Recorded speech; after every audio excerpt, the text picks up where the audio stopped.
What's up, everybody? You just locked up on me there. There we go. There we go. Now we had a little bit of technical difficulties there. What's up, everybody? I'm your host, Heathen. Today, I am with my co-host, Lit Tarzan. We're here to raise some hair and some hell. My man, you got it on the nose. Boom. All right. So tonight's guest, we're gonna get this here thing started. All right, Rich. Give me a minute here. This Wednesday on the Heavy Metal Moonshine podcast, we're cranking up the chaos with Misty Pooler, powerhouse vocalist of Second Chance Music, owner/piercer at Euphoria Tattoo and Piercing, and certified badass repping Maggie Valley, North Carolina. From belting on stage to slinging steel in the shop, Misty lives loud, proud, and unapologetically. We're diving into her music grind, ink-slinging adventures, and what it takes to hustle with heart. Hosted by your outlaws of audio, Heathen and Lit Tarzan. Oh, what up, everybody? Hello. Our guest tonight, Misty Pooler. Hello, everybody. What is hey, going? Man, I love the introduction. You can't beat the introduction, right? Right? Listen, it's so crazy because I try to get better and better every time, and like it's hard to it gives me goosebumps when I do a good one. I know that's right. I was that may almost have waiting been our for best one. I was waiting for a Ready to Rumble any minute. Listen, it's funny you say. I was trying to find like a voice like Bruce Buffer, the dude from the UFC. Yeah, because I mean he's the best. Right? Imagine eating dinner with that guy. Right, right. So, Misty Pooler, you are going to be. Are you headlining Maggie Valley? We are not this year. We got hopes and may get a little secret to tell at the end of the show this year. But I'll be joining Jeff Anderson on Friday night. He's headlining the Friday night show. And then Joe Lasher and his wife, Caitlin, they are headlining the Saturday night show. But we will be on right before them Saturday, 6 to 8 o'clock. Okay, so you're definitely going to be there then. That's for sure. Oh, for sure. Both days. Got to be there. Okay. So what is so let's figure this out here because we got a little bit to talk about. We can talk the music side and we can talk the tattoo side because both him and I are tattoo artists. I've been tattooing. I did my first tattoo at 15. I seen Rich do his first tattoo when he was like 19. And he was 9. I think he was 9 years old. What? Okay, so I have to ask, are those still visible or have you covered those up? What's that? The tattoos, your first tattoos. Do you still have those visible or are they covered up? They're visible. I still have them. I love it. They're visible. Now listen, my dad he would have rolled over. Well, no, he was cool that I covered because my dad tattooed 2 sparrows on my chest right here. And it's not that I didn't like them. I just kind of like outgrew it. So, the crazy thing was like when I started getting tattoos from Rich, I also was getting them from Rich's coworkers as well. So like everybody in the shop was tattooing me up, dude, which was, to me, it always felt really cool because I looked at it this way, like that direct line, even though they may not have learned directly from my father, that my father's influence is in that shop. All the way through that shop. Absolutely. Yeah, it just kind of trickles down all the time, doesn't it? Well, we're 2 sides of Pennsylvania. I'm on the west side. He's on Philly side. So it's really sounds like you got Pennsylvania covered. Yes, we do. Yes. We I love it. And then the best part, we're gonna have North Carolina covered soon because we have a lot of friends down there now. We're coming down there to sling some ink. Hey, come on down. Just Bigfoot tattoos. That's all we want to do. Dude, the amount of people around here that is obsessed with Bigfoot, you would probably make a killing. Listen, this is what we want to do. I want a gumball machine, and we're gonna have 5 different kind of Bigfoot tattoos in the gumball machine, in the little ball thing. So you pay us $100, no matter what comes out, you got to get. Yeah, Yeah. One of them deals, man. That's what we want. We actually did something like that in our shop at one time, except we put like kind of like X-rated tattoos in there. But then we had like some people come in that would let their kids get in the machine. So we were like, maybe we ought to X-nay this idea. So, You should have like a kid version, like a little size with the temporaries in it. Right. Yeah, for sure. It definitely did work in our favor. We might have to run a special just for the Bigfoot outline, like a $50 tattoo, but all you get is the Bigfoot outline and that's it. You know what I mean? Boy, I do know what you mean. That'll be the best day. So, it will be. I may have to put my coin in first just to see what I get. Right, exactly. And then I want to do 2, so I have options. There you go. I love it. So how old were you when you first figured out that you wanted to be like a singer in a band and shit like that? Like, oh that's man. A good one. Well, I've been singing since I was a little girl. I started singing in church with my folks. So that's pretty much so where it began. All my family are very musically oriented and they all sing or play something. So I just kind of grew up in it. So yeah, it's in my blood. So did you get any formal training at all? Did you do any formal training? None. All self-taught. All self-taught. I was just bellering in the back seat, driving my folks crazy my whole life, I guess. I knew there was a reason. No. I knew there was a reason why I asked you to come on the show, because that kind of coincides with me. Like, not a single person showed me how to make moonshine. Right? All on my own and my own research. And then to go from, just a crazy dude with a, mohawk in the woods making moonshine to beating 2 professionals. Dude, I mean, in this day and time, I think people really get confused and they think you have to have this big, important paper to prove that you're somebody or got a little bit of sense. And that just isn't the case, I'm just a little small town girl from Tennessee, just love to sing. And now I'm getting the opportunity to like meet all kinds of cool people, be on awesome podcasts with people from Pennsylvania. It's all about the journey, man, It is. And that's exactly it. Look, you just gave me goosebumps with that one. It is. That's exactly right. It's about the journey. The journey, the full circle. Jason and I talk about the full circle energy all the time and we're coming into it now with this project that we're working on because of his father teaching me how to tattoo and talking about going back to covering up the tattoos. Like, I have some of the tattoos that his dad did on me years ago. And for one, they really hurt where I got them. And that's probably one of the reasons why I don't get them covered up. But 2, just the nostalgia of the fact that his dad did them on me. And I still got plenty of room for other tattoos at this point anyway. I feel you, brother. And that's what makes tattoos really cool. They're not for everybody, but they're for somebody, and they mean something to everybody. You know what I mean? Yes. So, like, every tattoo I got, it may look like something silly to somebody, but you can bet I got some kind of story to go behind that thing, Yes, exactly. That should be like the only sign that you should see on the fucking door of a tattoo shop. In every fucking tattoo shop. Right? Like, tattoos aren't for everybody, but they're for somebody. So, like, if you don't like the fuck you see, you can. Yeah. So get your ass in here and pick something, right? Dude, that's right. That's right. And people think there's like an age limit. It's so crazy. I have so many like older people that come up to me and they're like, man, I've always wanted a tattoo or a piercing. And I just think I'm too old. And I'm like, that's overrated, man. You only live once. Do that shit. You know what I mean? Hop on board, get what you want. I used to love to watch my dad talk to like the older women because they were always the same way. They were always like, oh, I don't know, this and that. My dad would talk 10 out of fucking 10 of them into it. And they were all happy that they did it. You know what I mean? They were all like, oh my God, greatest thing. I'm glad I did that. Now, as the older one of my most favorite customers of all time was an older gentleman. He was actually blind in the Korean War, and he was his 60s. In his 60s when he started getting tattooed from me, and I think the first tattoo I did on him was an owl. His grandson brought him in to get tattooed from me, and he got such good responses on the flight home from the flight attendants to his tattoo that he flew back up like 3 months later.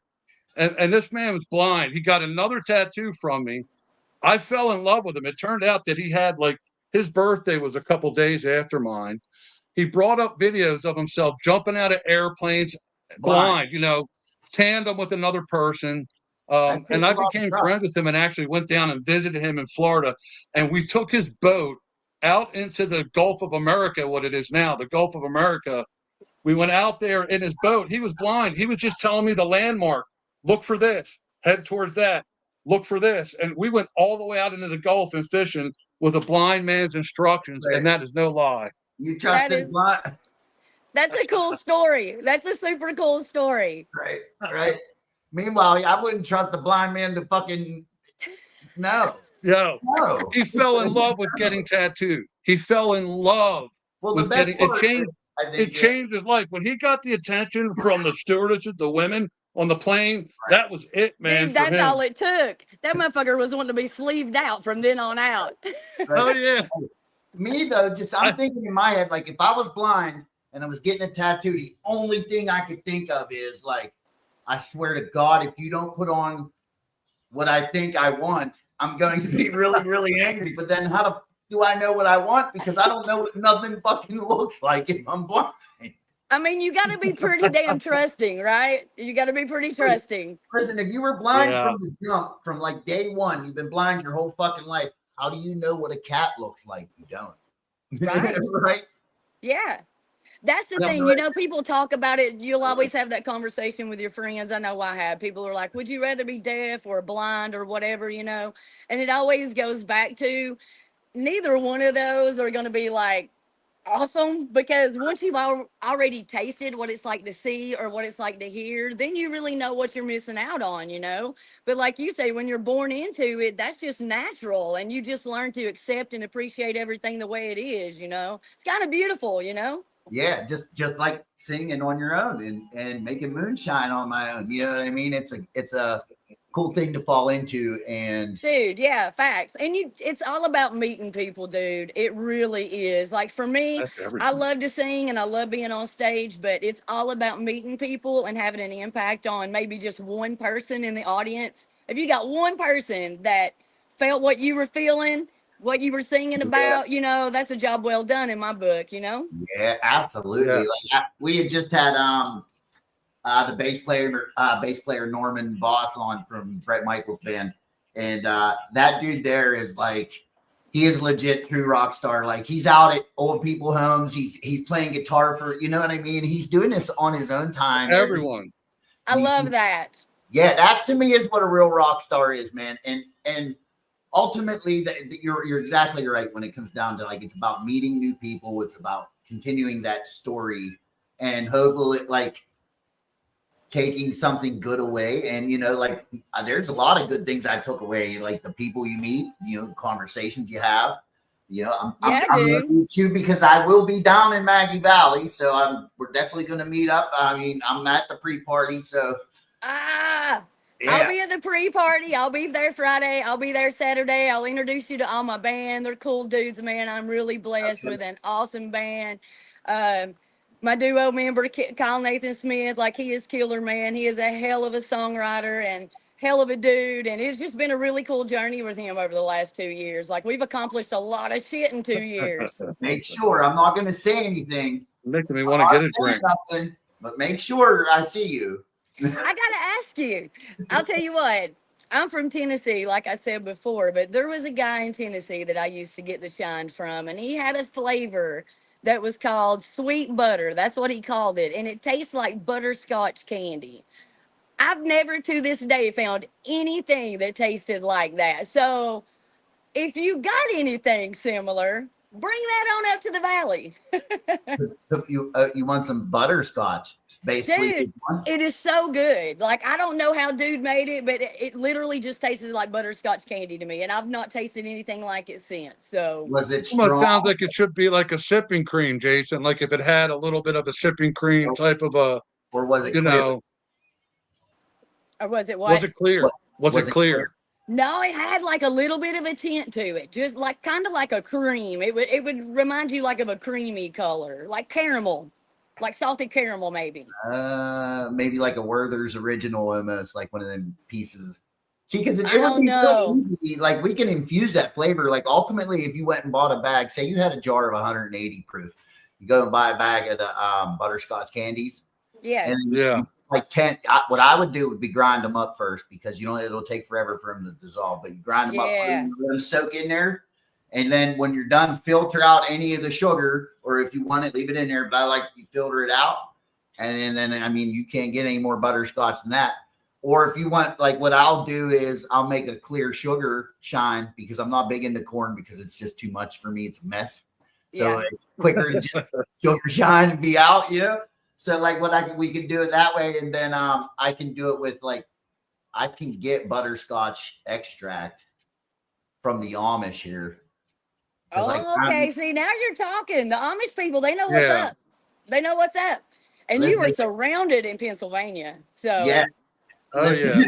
Hey, you got to both places, him and I, because he has Lancaster where he's at, and then I have Wilmington here, and like we're talking Malachi's riding on the guy. Dude, I mean, I got to give a shout out to him and mad props to him. When we had Helene hit us here in North Carolina, they come up and did some really killer shit for us. So props to those guys for sure. Like they did a lot of good stuff for our people up here, and it is greatly appreciated and will never be forgotten. Hey, you want to know what the best thing about that whole thing is? At least ICE didn't have to show up and take them away either. True story, brother. True story. You know what I mean? Listen, I'm all about the Amish. If they wanted to, you know what I mean? At least they're from here, man. So hey man, the Amish, they just mind their business. You know what I mean? They just want to be left alone and do their thing. I got mad respect for them. I don't mind their carpentry skills, but they are a little overbearing when it comes to like hunting season and shit like that. They don't care. Hey, they don't even speak English at that time. They're like, huh? What? Do what? Posted what? They like doing sign language and shit. Oh man. Okay. Good times. Good times. So yes. At the tattoo shop, like, you're the body piercer? Yes, I pierce. Actually, when I moved here with my ex-old man. That's why we moved here, was to open up a tattoo shop. So we still co-own the shop together and all that good stuff. He runs the tattoo side of the shop, and I run the piercing side. Okay. So, and you guys work together. Okay, like, is it better now than? Honestly, working together every day for 10 years pretty much so murdered our marriage. It is what it is, but we're like great friends, and we co-parent well. I mean, he's my neighbor. I see him every single day of my life, so it's cool. It's just like, hey, there's Nate, you know what I mean? But we got a good thing, and we're adults about everything, and we just continue to be a team, you know.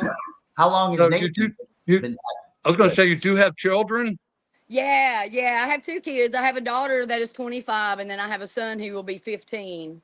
Yeah. Okay. Our shop's been open 14 years. So now I raised a family on the schedule of a tattoo artist, which is always a little bit challenging when the kids are in school and all that. Did you find that challenging at all? Absolutely. I mean, you pretty much so, especially if you're opening a shop and running a shop. People just really don't realize that becomes your life. That becomes your morning, noon, afternoon. You don't get home till fucking late. Like, I would just have to like go home in shifts. Like, it would be, okay, I'm going to go home, take a break, make sure everything's cool, get the kids fed, make sure homework's done. I'll come back and work. You know what I mean? So it definitely is a challenge. It is a damn juggle, that's for sure. Now, have you ever picked up the gun and tattooed yourself? I have done a couple of tattoos. I've actually tattooed my old man. I tattooed my buddy Ricky back home in Tennessee. He was a brave soul, letting me tattoo him for the first time, but he's got some pretty cool shit. I love it, man. See, it's not covered up, so it must not be too bad. I'll never be one of those dudes that black out any of my tattoos. I really don't want to cover them up because, number one, it hurts twice as fucking bad. Dude. But like, it's what I wanted. You know what I mean? Like, and when you get older, it just sucks, man. When you get older, it just hurts so fucking bad. It just really does. Jason, you still got to finish your back. Like, you got plenty to do before you need to think about covering up anything. I just need to finish that piece on his back. too. Listen, I have a friend who's another tattoo artist. He's really good. And he's been begging me. Every time he sees my back, he's like, oh, no, I would never, dude. I would never. But he's like, please let me when you're ready to let me finish that for you. I'm like, bro, listen, my dad taught me, like, you know, he would have been, if it was anybody other than Rich or anybody that Rich taught how to tattoo, you weren't touching him. They weren't touching me. Like, he was, you know, you were a fucking traitor in his eyes. That's what he straight up called you, a traitor. How about this? I'll put this offering up there. Maybe he could sit with me and both of us will shade in that tattoo I drew on you. I would do it with him. Yeah, double team that shit. That's a sick idea. Ask him and put it on the podcast. I mean, come on. Oh. Jason's like, no. Hey, I feel your pain, bro. Literally, I have a huge cover up on my back right now, and honestly, I would rather swan dive off the Empire State Building to get that motherfucker touched again. Rich will tell you when I get tattooed, like, now it's different from when Rich tattoos me and when my dad used to tattoo me. Now, different as in one is a little more lenient as far as movement as compared to the other. The other is like, quit fucking moving. We know who that is. Right? So it's not Rich. Yeah.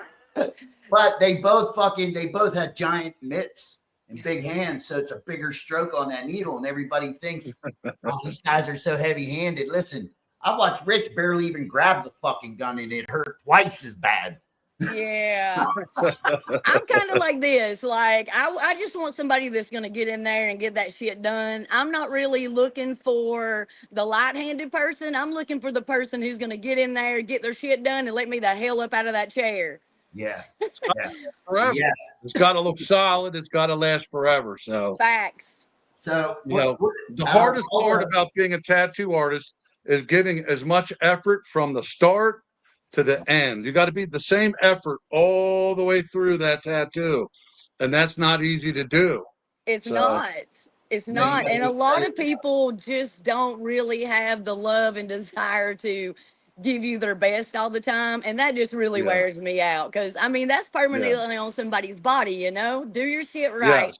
Take your time, make it worth their time. You know, nobody wants a cover up. Nobody wants to sit down and start planning their next cover up, you know? Yeah, right. Like, fuck. Well, not every tattoo artist is good at every tattoo. Like, a lot of people should really be choosing their tattoo artist for the style of tattoo they're getting. But a lot of people don't do that. They just go to a shop to get any tattoo, or they're not even thinking about the style and the person that they're choosing to do the tattoo, because we all tattoo within a certain parameter of style a lot better, where we like to be.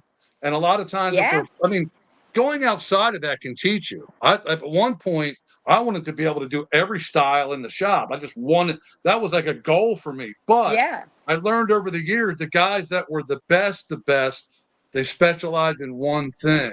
They got really good at one thing. Yeah. So, focused on really learning all the aspects of that trade before moving on to something else. Yep, like doing fucking letters. Learn how to tattoo. Like, dude, any tattoo artist will tell you, like, what's your favorite thing to do? Not letters. Not letters. Yeah, not letters. Not hands. Nobody wants to tattoo hands. Nobody wants to tattoo stomachs. Nobody wants to tattoo throats. All that shit sucks. Yeah. Especially biblical verses on the ribs, or how about putting a biblical verse on your neck or something? It's like, yo, man, like coming in with a fucking novel and shit, and you're like, what is that? Bro? Yeah. The fuck is it? I'm like, hey, bro, what's on your? Can you move your beard?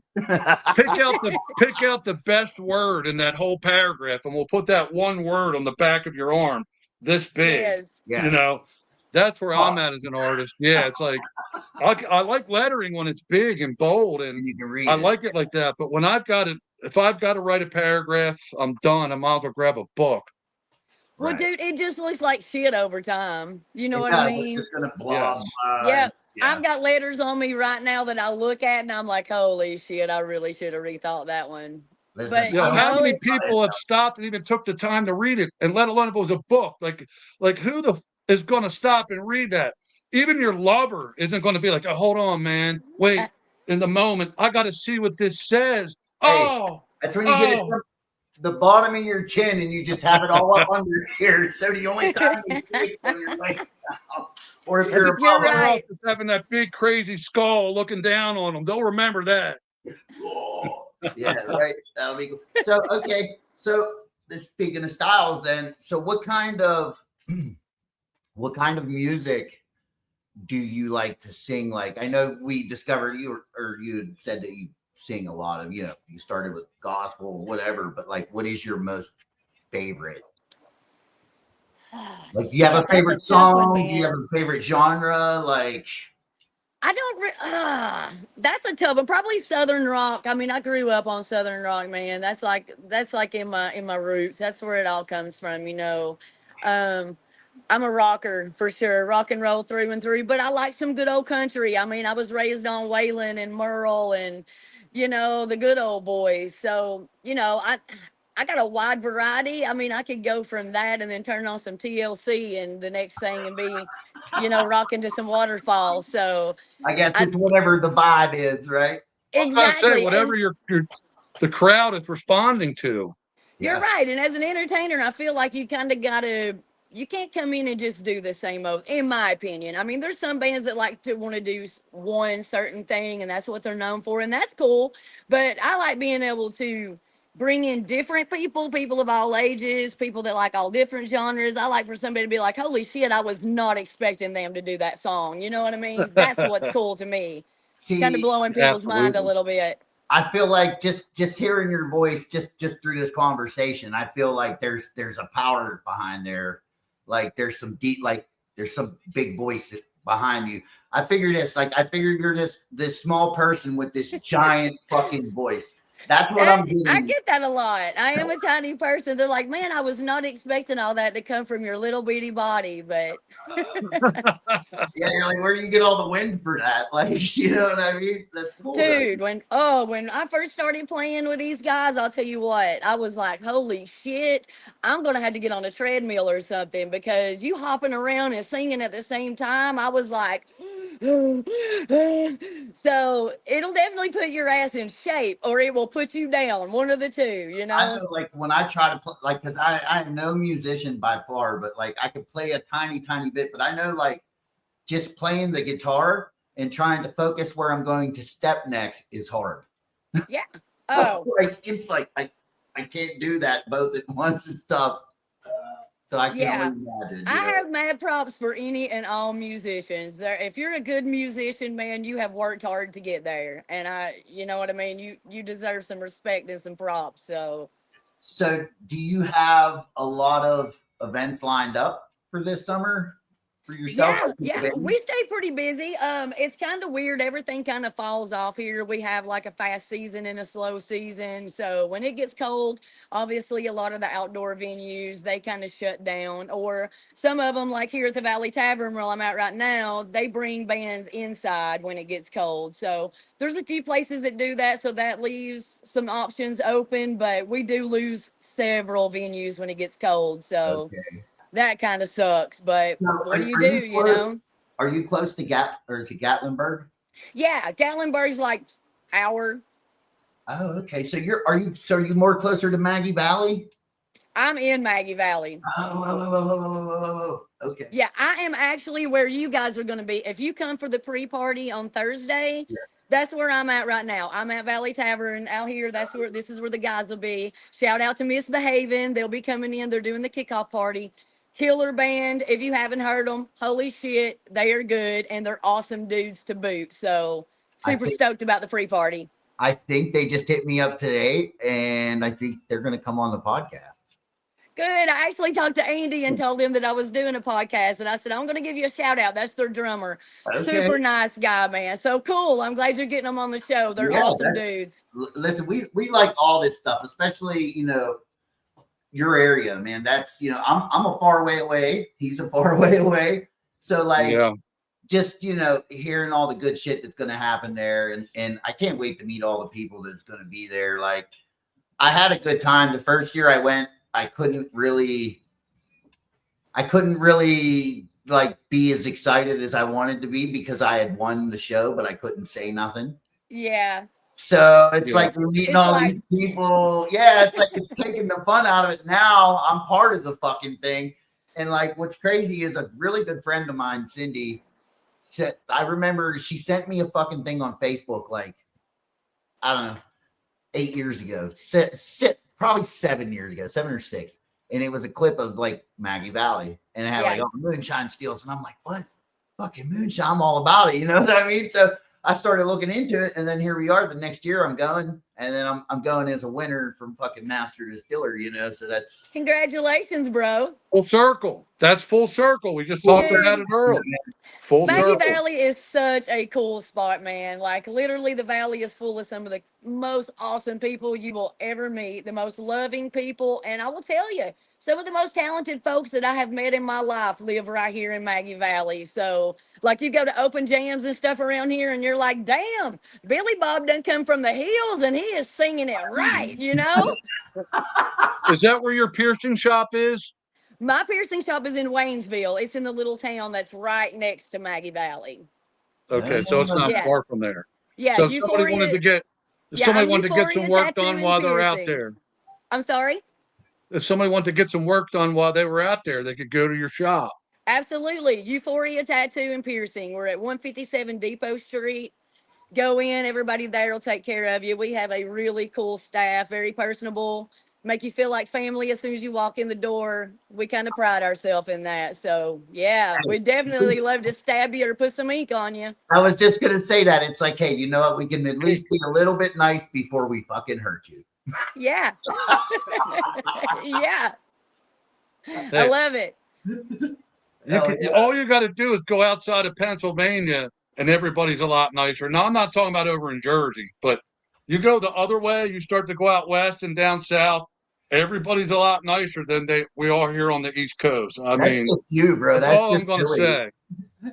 I mean, we do got that good old Southern hospitality down here. There is a difference, and you really miss it when you leave from here and you come back. I think you take it for granted a lot of times. You go out of town and you're like, man, that bunch of assholes live here, you know? And then you're like, I just want to get back to the valley.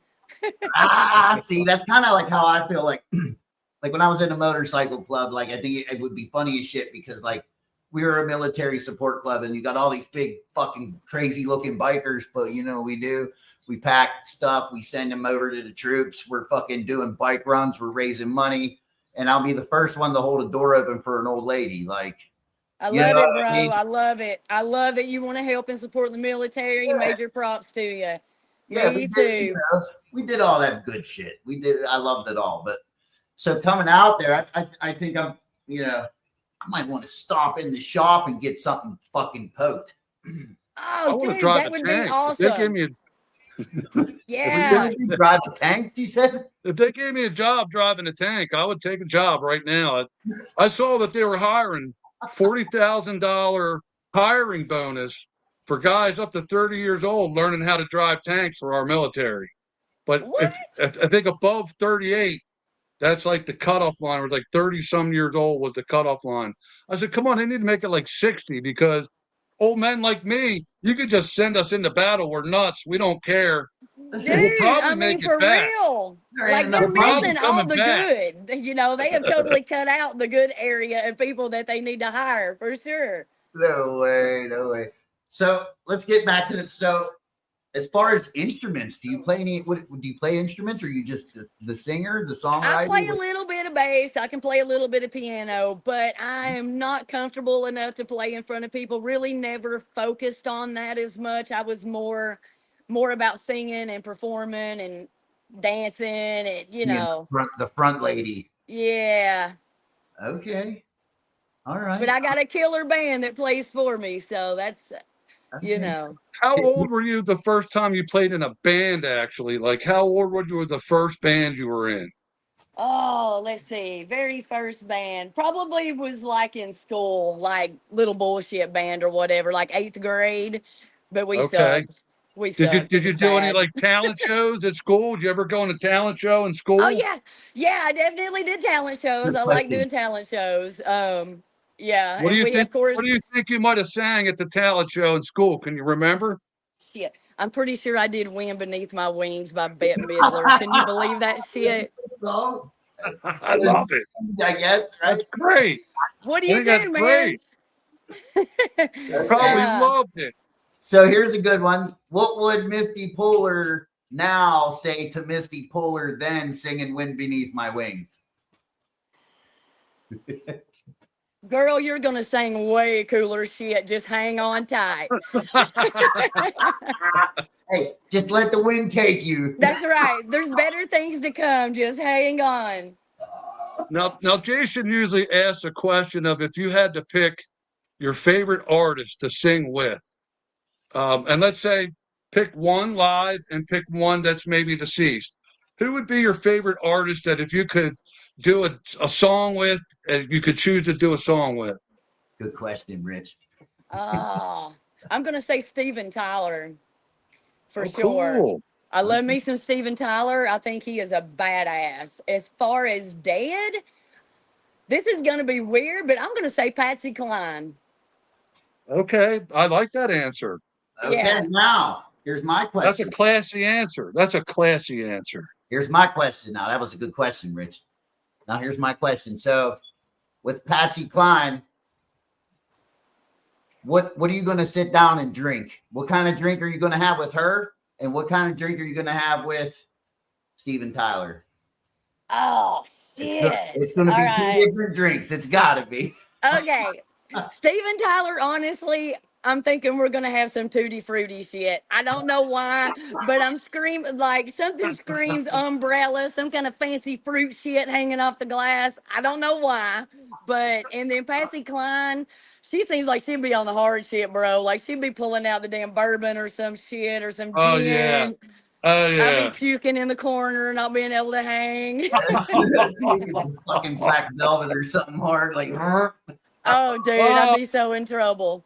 okay, man. Hey, I will say this: you actually answered that the best so far out of anybody that we've asked that. You've actually elaborated, so we appreciate it. That was a good Yeah, yeah. That's a good one. Now, where we at? I'm gonna save that one. So, do you have? So, what is probably your what is the wildest shit you've ever seen, like playing in the bars and stuff like that? And then have you ever thought back, like, this ain't worth it? Like, if I got to see that all the time, I ain't doing it. I'll be honest, the whole it's not worth it thing usually comes from just dealing with shitty people at a venue. The Okay. show itself is always fun. Like being put in a shitty spot. We played a spot last year that, oh, dude, like, first off, they were really hard to get our money from after we got done with the gig. That's always a pain in the ass, you know what I mean? But we go out to the river for a gig, and it is just dusty as hell. I'm talking. And they throw out like these boards out in the middle of this fucking pile of dirt is what it looked like for us to play on. So we're like standing on these fucking plywood boards.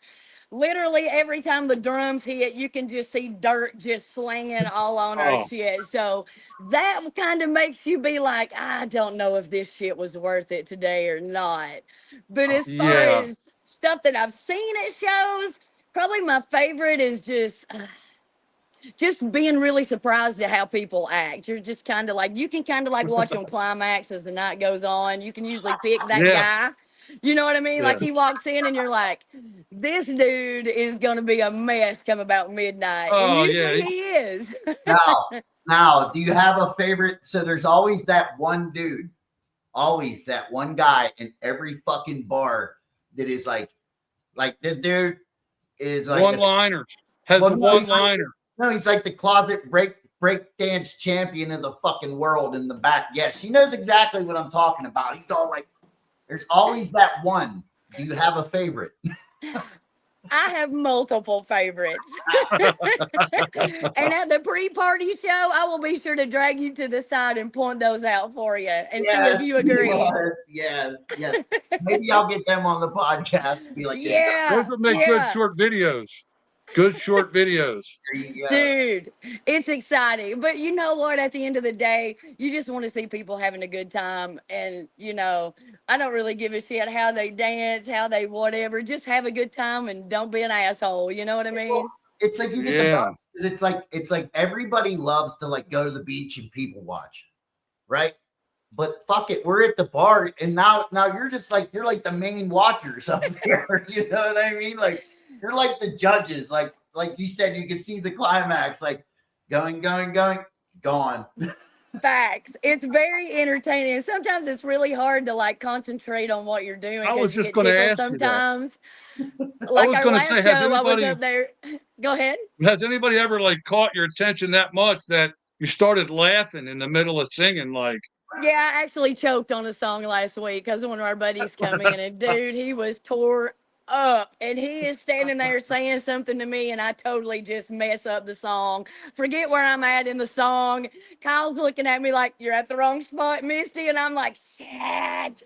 Just cover for me, Kyle. I'm like, jump in there, bro. I'm struggling. Never a dull moment, though. It's never a dull moment. So how long have you been playing with the group that you're playing with now? Like, have you guys been a band for a long time, or? Well, me and I have two Kyles, Kyle Nathan Smith and Kyle French. Kyle is my acoustic player and the other singer-songwriter who is with me. We started as a duo and then branched out and made a band.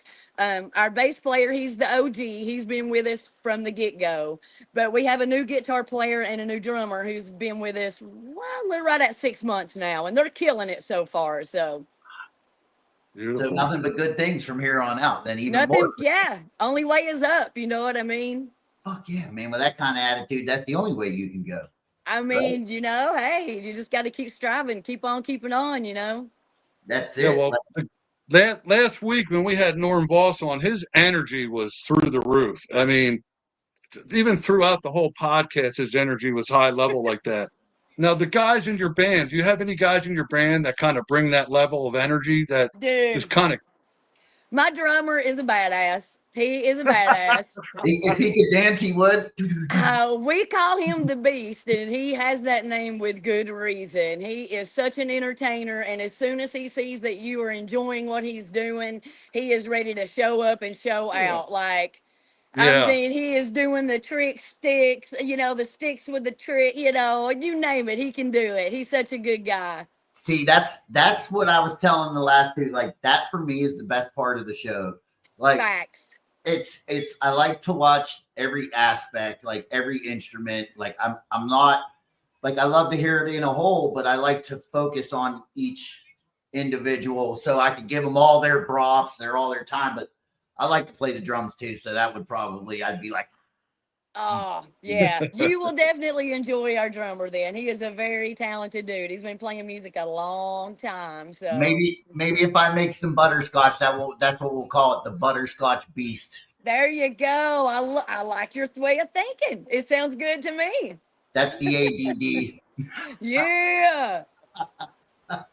The ADHD, man. It's tough. It's hard to deal with, I tell you. I know that's right. So when you guys come up, how long are you planning on staying? Are you guys just coming up for the pre-party and then going to stay through the weekend? Girl, I'm at the whole venue. I'm there the whole time. It's my birthday that weekend. Oh shit. Yeah. It's your birthday. Oh, okay. Yeah. All right. And that's I'm planning on getting it in. I get to meet some friends that I haven't ever like physically met yet. So I'm really looking, who is a tattoo artist, my buddy Tosh. That's awesome. Yeah, Tosh is a crazy dude. He's tattooed from like here down. I love it. I love it. Tosh is super cool. Yeah, he's a straight up tattoo artist, man. Like his attitude, everything. Tosh is straight up tattoo guy. Absolutely. Yeah. And there is an attitude. You know what I mean? There is an attitude. There is like a mold for sure, especially when it comes to the old school tattoo artists. You can see it a mile away, you know? Yep.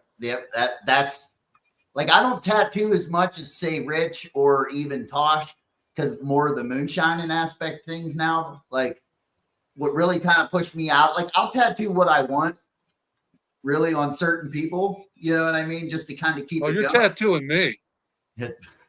Listen, you're gonna be tattooing me. He's like, yo, buddy, let me just go ahead and drop a line. Listen, I tattooed my dad before he passed away, and you want to talk about, like, I gave no fucks, dude. I said, I'm laying it into you, old man. Payback's a mug. Yep. You hear that gun? You hear them coils fucking stall out? You know that's payback, motherfucker. So, do you like a cool versus a rotary machine? You like a cool machine better? My dad would probably roll over in his fucking grave if he even saw somebody use something other than a coil machine. I mean, it's a different feel. It's a different sound. Like you can hear it start up and know, you know. That's it. You tune the gun to sound, right, Rich? Yeah. Well, I'd never ever picked up a rotary machine in my life, and it's just like I would, but I just never needed to. I've got like 8 coil machines that I've kept running my whole life. I know what they do, and I know what they do well. So I've never felt the need to do it. But I mean, you don't fix it if it ain't broke. You know what I mean? Well, if the right person put it in my hand and I played with it, I might do it. But I'm not investing $600 into a machine and tubes and everything else to figure out whether or not I like it or not. Exactly. That's the only thing. Like, borrow one, don't buy. I like the KISS theory. Keep it simple, stupid. So here's the thing I will say. There was a time where 13 round mags first came out, like round mags, because back in the day they were just mags. They were all flat, like Bart Simpson said. They were weaved, but they were flat. They started making round mags because the end needles will always sink further when it goes into the skin, just the way it is. So I fought against that for probably a year or two because, like, all the younger guys in my shop at the time were using them. And I was like, And then one day they put one in my hand and said, try using it. And it was so much more forgiving, like in terms of how I used the machine. And I just turned around and got rid of all my regular mags. And I've been using round mags ever since. So that was one thing I gave into. I know that some of the new stuff is good, you know, but at the same time, I'm definitely a little bit old school. So. And there's nothing wrong with that at all, because a lot of people will try all this new modern stuff and then they always fall back to the old ways, you know, and that's with pretty much anything, you know what I mean? I know you know what I mean. So I can rip those machines apart and rebuild them. And when you're tattooing big, ugly bikers, you better be able to take that machine apart, put it back together, and make it run one way or another. So that's all I've ever known. You better finish that damn tattoo. Well, you don't finish it. Your whole club's coming in here, motherfucker. His father made me build a tattoo machine before he taught me how to tattoo. So I did the same thing when I apprenticed people and taught them how to tattoo. I'd make them build a machine as well, their first machine.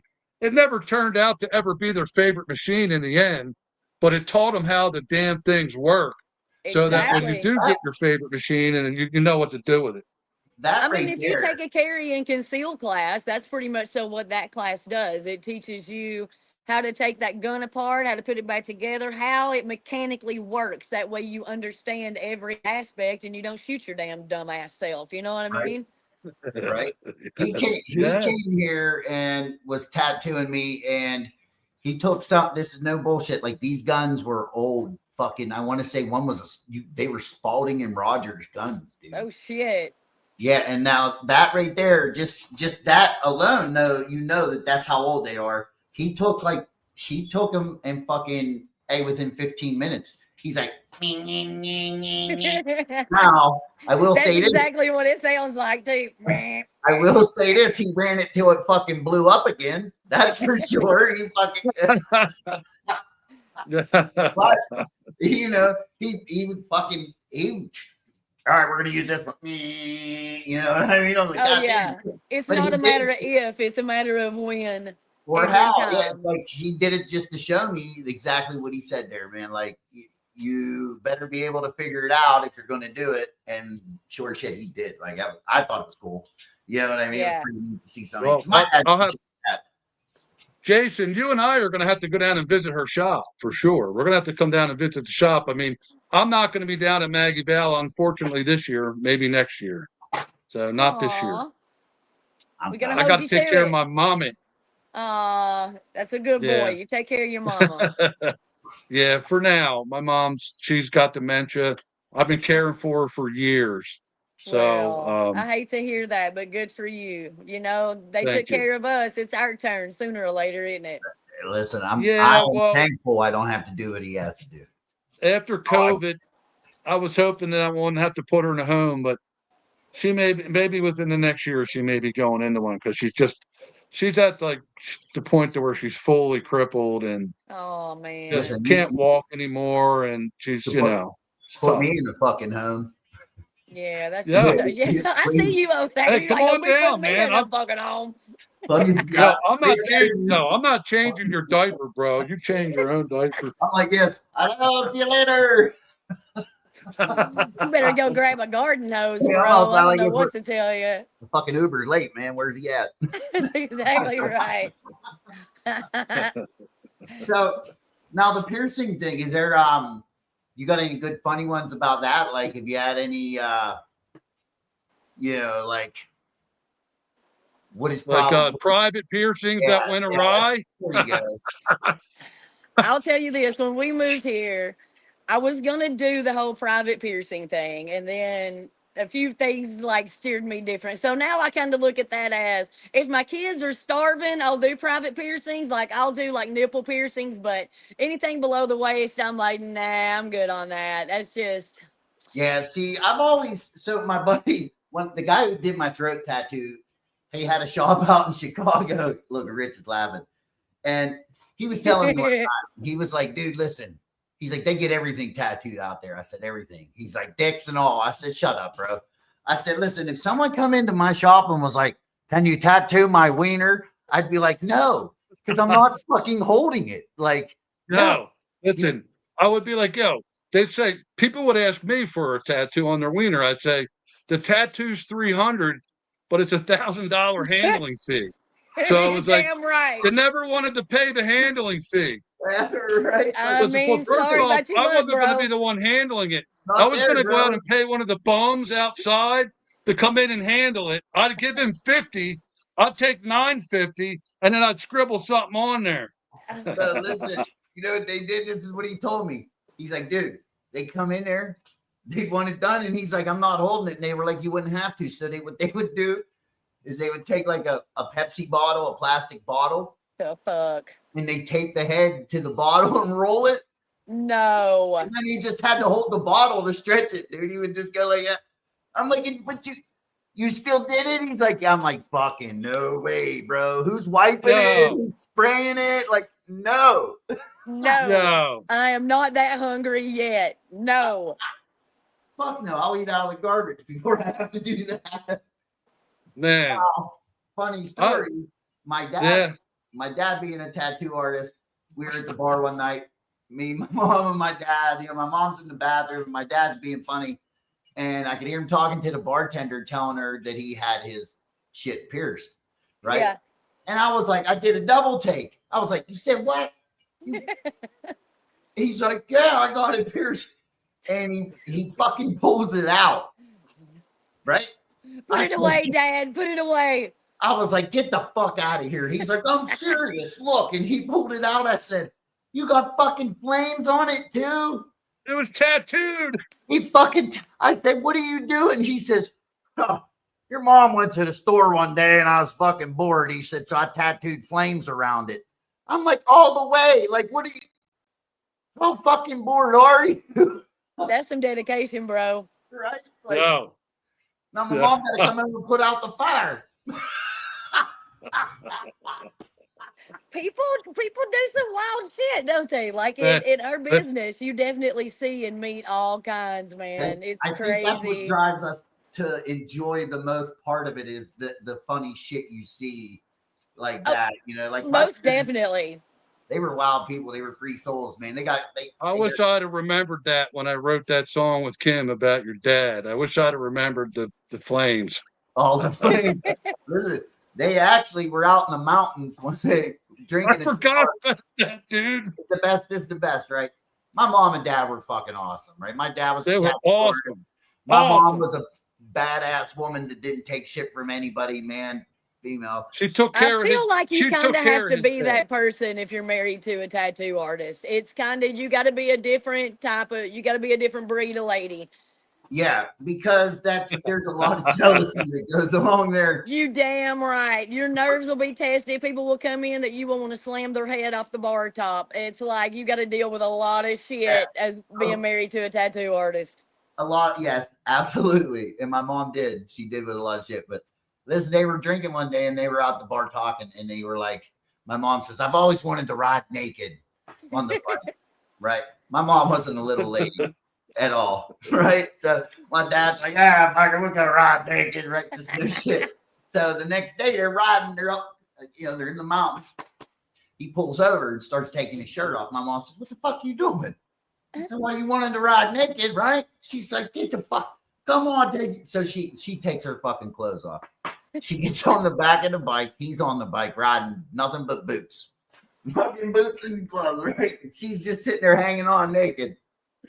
Hey, no shit. There would be a lot of more excruciating video out if smartphones would have been the thing a long time ago. It gets better. So listen, they're driving and we're in the mountains, right? Fucking, we go trout fishing there. That's how fucking far in the mountains we are.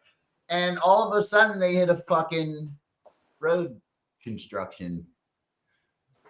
The guy that's holding the stop sign was the fucking guy that they were talking to at the bar the night before. No shit. Like, I asked my dad, I said, what did you do? He said, I acted like I had my clothes on. Small fucking world, ain't it? My mom said, I just fucking put my head down in your dad's lap and or in his back and didn't even say nothing. Just like, oh my God. So we got down the road, I put my fucking clothes on. That's great. So do you I ride love that too? story. I do, yes. Yeah, a Harley, I'm sure. Absolutely nothing other. You ride too, big guy? I don't. I used to have a bike. I don't anymore. I haven't had one for a while. He used to have a Corvette, a badass Corvette. Oh, Yeah. shit. I've had a lot of stuff too, but I've lost that to some wives. Did you say to some wives, as in multiple? Yeah. No, I mean, really just one. The one wife is the only one I really lost stuff to. Yeah. But, So are you remarried or you're like, fuck that noise? Right now, I'm single. I'm just been talking to someone now, but I was married. I was together with someone for 14 years. I'm actually going to Shinedown concert on Sunday with my friend Lisa. What are you saying over there? You hear all fucking soft and light he got when he started talking about his date. Oh, my date.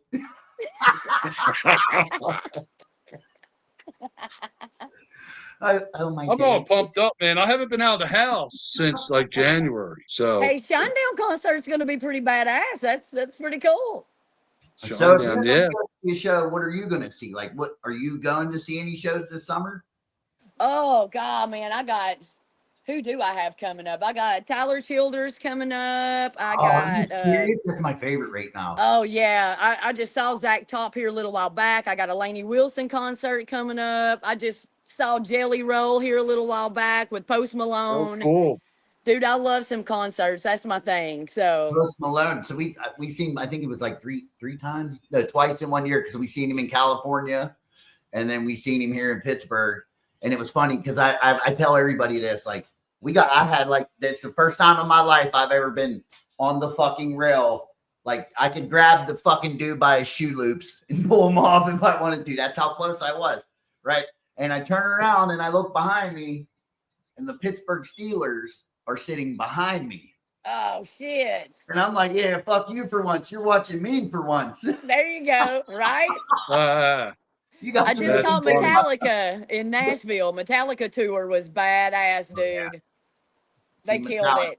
Like, they killed it. And Limp Bizkit, man. Fred Durst was such a badass. We seen Limp Bizkit too.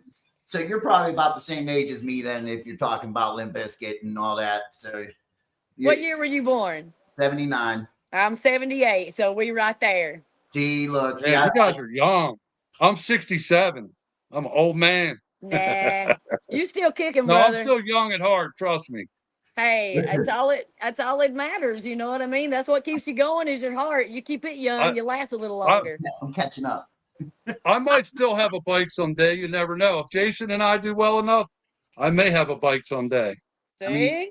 I got 3 of them. You Yeah. could always ride the old man's. Hey, man, you know, Harley Davidson might like us, Jason. You know, maybe we ride some bikes. Listen, they better like me for the amount of fucking money he spends. I mean, that comes along with the territory, right? Yeah, Yes. what does HB stand for? Hundreds of dollars. You damn right. You Ain't damn right. Nothing there. My ex, he has a panhead. He's got like a 49 panhead. It's pretty badass. Yeah, those are nice bikes. Absolutely. Is it a kickstart? You got to kick it? Oh, yeah. I've always wanted to try one, but I'm only like 180. Well, no, I'm about 200 now, so I probably could. It's not easy to kickstart that shit. I fucking hate it, man. I'm a push button girl. I'm like, I'm sorry. It just sucks. I hate it. I'm a push button kind of dude. Like, boom. I'm lazy. Yeah. Yeah. Or reverse person, too. I need reverse on everything I own. I mean, if it's got a lot of compression, you could hurt yourself. Oh, Kickstarting dude. them things. And like, we used to ride dirt bikes and stuff, and like, you're out running and you're up on straight up terrain and shit, and it dies, and you got to kickstart that bitch sitting straight up like this. That is not a good time for nobody. No, it's not. Hey, those bikes are no fun to kickstart anyway because they're like 10 miles high.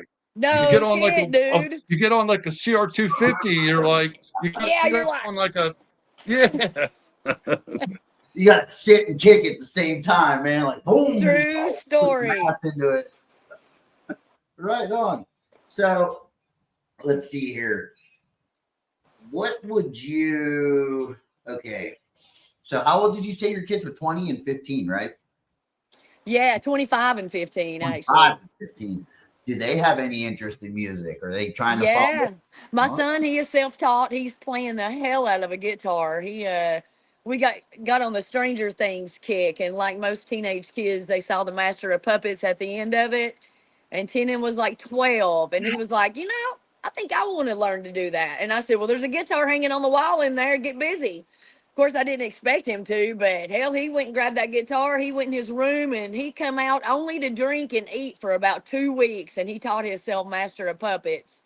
And after that, he has just been just hardcore. That's all he thinks about. So that and building cars. So that's freaking awesome because again, it's like turning that the passion into an obsession, and then that's really when it becomes So yes. He's what, 15, and he's already fucking ripping it, dude. Ripping it. And he loves Tool. He drives me a little crazy wearing out some Tool, but I'm trying to be that cool mom, and I'm like, do your thing, bro. I'm just gonna shut the fucking door, but do your thing. Hey, we all wore our parents out with one band. You know what I mean? My mom got wore out with Ozzy Osbourne. Oh. By the time I was like between the ages of 14 and 17, it was Ozzy, man. Listen, when he talks about his mom, it's funny because like he's like the picturesque like mom that like rock and roll was bad. You know what I mean? Like back in those times. My parents were that way. I remember them throwing my brother's Kiss records out the back door. Like, these motherfuckers are possessed. What is this shit? Right? Hey, his mom come in his room and ripped all of his posters off the wall. Yeah. You're going straight to hell. Oh, yeah. I had Gene Simmons sitting on a chopper. His girlfriend at the time was some chick from Hustler. And she was sitting on the chopper the other way, like sucking on his tongue. I had that on my wall. I was probably like 10 years old. My mom freaked out. Circus That Magazine your ass was to boarding school. She's like, is that? I say, listen, off the military school with that goddamn Finkelstein shit. I'll tell you, I was dressing up like Gene Simmons when I was a kid. I was putting the makeup on and walking up the street to play video games. I mean, I'm sure you were. You had a poster of him, I'm sure you were. You wanted to be just like him. I did. The thing was, I couldn't sing, and I never got really, really good at playing guitar. I was just okay at it, but I was really good at drawing, so that's why I became a tattoo artist instead of a musician. I mean, hey, art's art, man. There's so many different levels of it, Yes. All right. So listen, tell everybody where they can find you and all your music and stuff. This hour went pretty quick. Ooh, yeah, it went quick, man. I've had a good time. We will actually be at the Valley Tavern where I'm sitting right now this Sunday, 4 to 7. And then Hillbilly Jam, obviously, will be there the 26th, 6 to 8. Come out on Friday night. Jeff Anderson will be closing the show. I'm going to have a guest spot with Jeff, which I'm very grateful to have that opportunity. Thanks so much to my buddy Jeff for asking me to come up with him.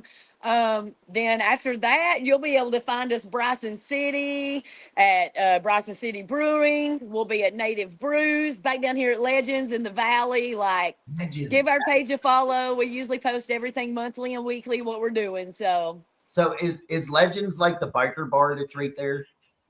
it is. It is. We're there the second Friday of every month. So it's like home base for us. So I probably, because that's where we went when I was there before, was Legends. Like they had some good food there. Yeah, they do. They do. And then what's the little diner in town there? That's really good breakfast. Oh, you're talking about Pops. Yes. And then there's the Maggie Valley restaurant, which is where Miss Becky works at. So you can eat there too. They apparently have the best fried chicken in the valley. That's what I hear. So. Oh man, I'm hungry now. I know, right? I'm like, oh. Well, listen, Misty, thank you so much for coming on tonight. We really appreciate it. Hopefully we get some more people out there. And I'm going to see you at Maggie Valley. And when I do, you're going to come on the podcast live. I love it. I can't wait. I can't wait to meet you guys in person. You got to get here next year, bro. Don't be a slacker. I will. I definitely will. Fucking slackers. Awesome. Thank you so much. We appreciate it. And if you're in that area, make sure you check her out. Absolutely amazing. So thank you guys. It's been a pleasure being with you guys tonight. Much love to you. Hey, Misty, thank you. Good night. Absolutely. Good night. See you at the jam. See you at the jam. Yeah. Jam. Hillbilly jam. That's that hillbilly jam. All right, Rich. Beautiful.